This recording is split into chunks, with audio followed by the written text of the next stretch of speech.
feeling restless. I've been lying in bed for most of that week, but I still felt lethargic and out of sorts. I remember ignoring Rebecca's messages to me, not thinking much of the consequences of that. Not until the cops showed up. Me? No. What? Why? My dad didn't know why they were looking for me either. So I rubbed my eyes, I think in self-pity.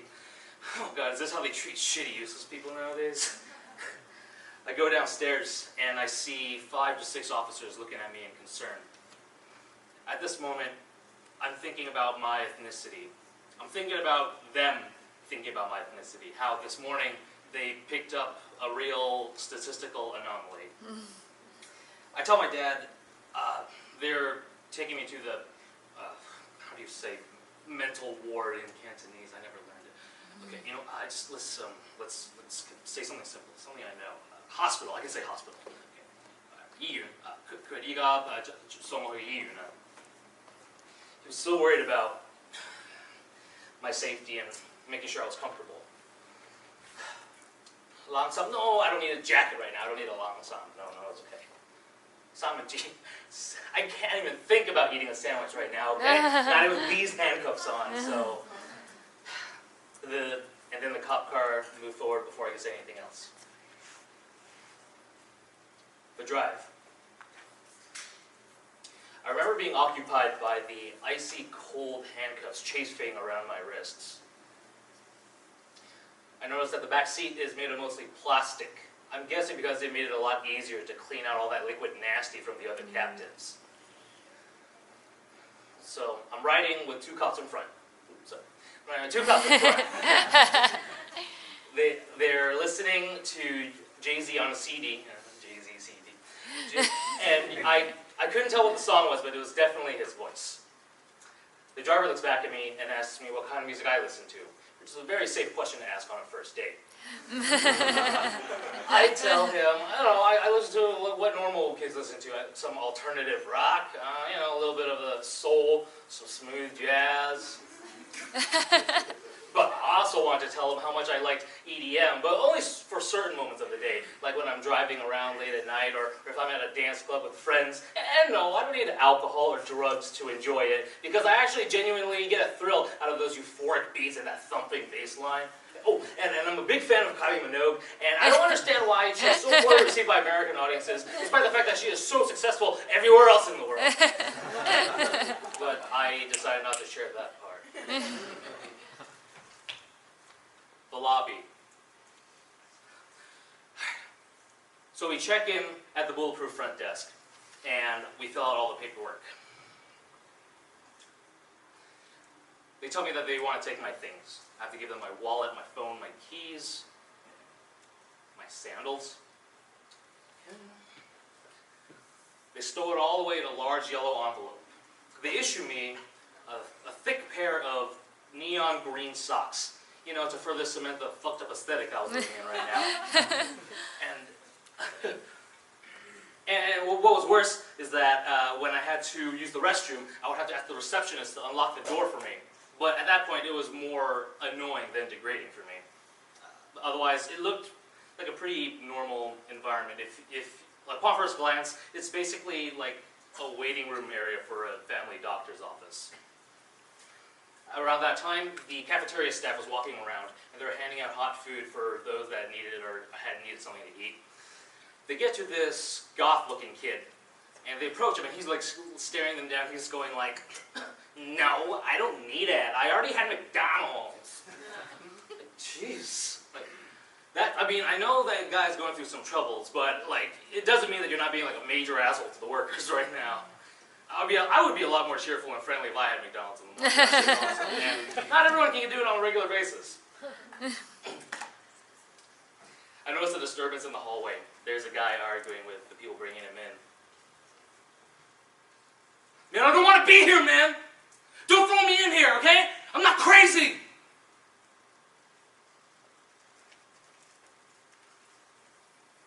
I turned to the work staff, and at their desk area, I noticed them talking about their upcoming winter vacation plans.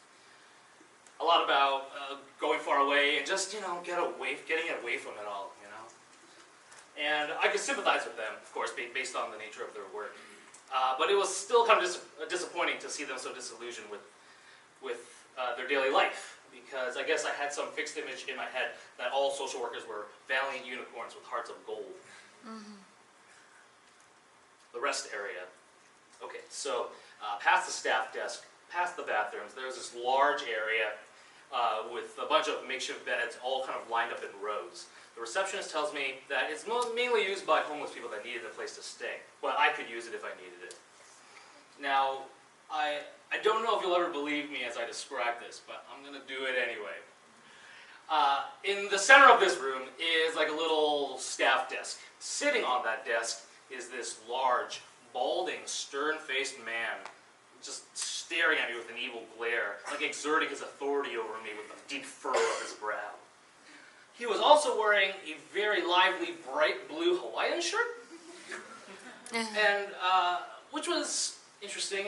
And lining up on the walls, there were 4 flat-screen TVs, one in each wall. You know, because that's a proper use of hospital funds. And in those 4 TV screens, they're sharing the same stock footage of oceans and surfer dudes trying to catch that gnarly wave coming up, bro.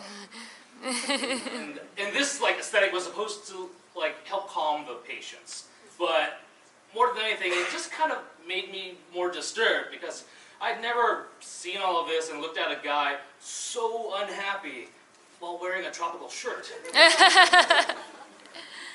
But regardless, I got to the beds and I was glad I could finally rest. It was the only thing on my mind. I just wanted to be asleep. And I figured out that there would probably be people looking for me, guessing my family, and there was nothing I could do about it, nor did I care.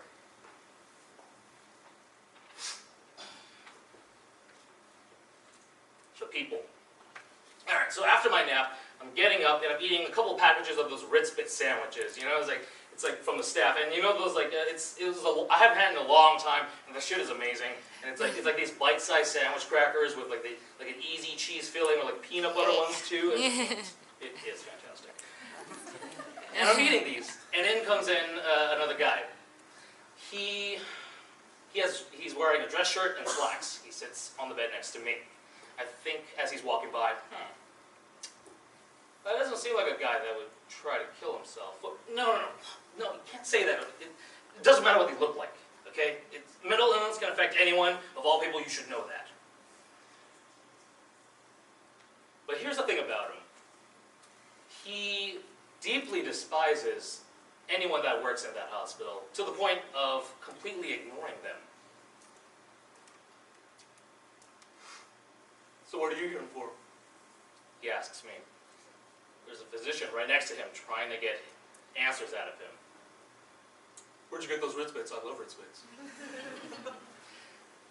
The doctors eventually give up. Not too long after that, another person is dragged in. Literally, this time. It's the young man from earlier in the tank top. He comes in, he's placed on the bed. He's knocked out cold. They probably put him under with a sedative. That moment rattled me a bit. Sometime after that, there was an older black man in a wheelchair approaching me and dress shirt guy. He slowly lifts up a small orange from his lap. Just holds it there. Do you need some help with that? The dress shirt guy instinctively gets up and carefully peels the small orange for the wheelchair guy to help him, for him to eat it. They give each other a look and they smile. And that little glimpse of humanity was something I really fucking needed that moment. I really needed that.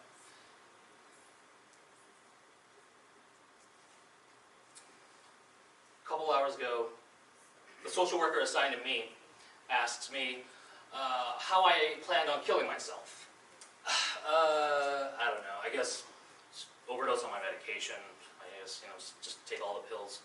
He tells me that it's not a very efficient way to do it, and that a lot of people come in, they get their stomach pumped, and then they just kind of wind up with a bunch of internal organ damage. So I'm like, oh, okay, good to know, good to know. I'm like using my hand and my fingers, like, oh, good to know. And he gives me a very sad kind of smile, but I could tell he was exhausted, but he cared a lot in his work. More hours pass. They tell me that there was a phone call for me. You mean, for my cell phone, right? No, the hospital phone. Uh-oh. It was my half-sister. It looks like my family had figured out where I was staying. She tells me that my father has been frantically searching for me throughout the city, and just kind of even rushing into police departments, begging for help, even without having any way to communicate with them. She tells me that my half-brother figured it out and narrowed it down to the SF General. She tells me, she tells me a lot of well-meaning but empty phrases for people like me, and she says, just don't think about it, all right? Just don't think about it, you'll be all right. And if you ever need to talk, you just call me, just reach out, okay? Just give me a call. More hours pass, and I'm eventually discharged at night. The family decides that the best person to pick me up is my mother. She is the last person I want to see after a day like this. So now I'm walking out of the hospital, waiting in the street. I'm on Folsom and 23rd. I'm in my crazy socks, but I'm also wearing my sandals. So socks and sandals, like a fucking Neanderthal. And then she eventually gets to me, and she's talking to me like she's trying to undermine everything that just happened to me. I was being a nuisance to her. I was causing unnecessary stress and problems for the family. Okay, Mom. I decided to just block out her voice the rest of the ride home. The perspective.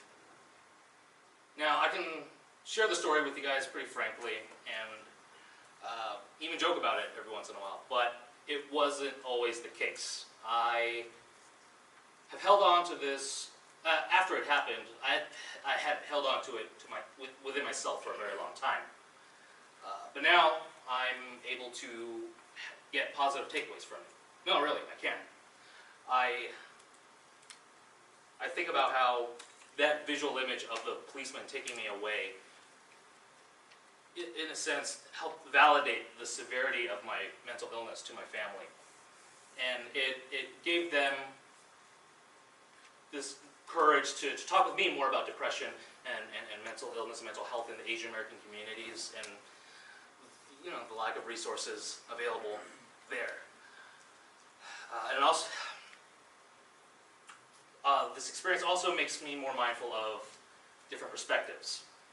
So after the incident, just like a day afterward, I had thought to myself, why would Rebecca, this girl, why would someone that I had only known for like a couple of months in a support group, why would she go through all this trouble to contact the officers and make sure that I was okay? Why go through all that trouble for someone like me?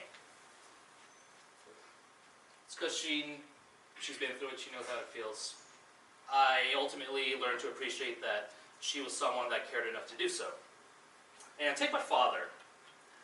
He's older than the average father for me. He's like in his mid-70s, and he grew up in kind of a traditional Confucian household, southern China. He didn't care about family reputation. He didn't care about those things. He just wanted me to get home safe. He doesn't give a shit about what people think of him, and I absolutely love him for that. It is it's a unique perspective that not a lot of people see in terms of Asian portrayals. I think of how the doctors, even including that crazy Hawaiian shirt guy, they're given the benefit of the doubt to do whatever they want in the hospital. And the patients, rightfully so, doubt the benefits of that.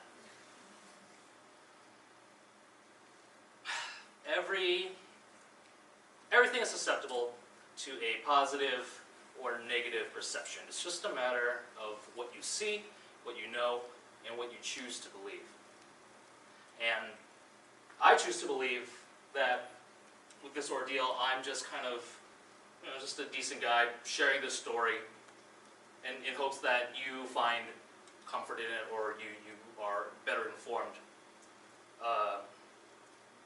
So that's my thinking. But I also am worried too that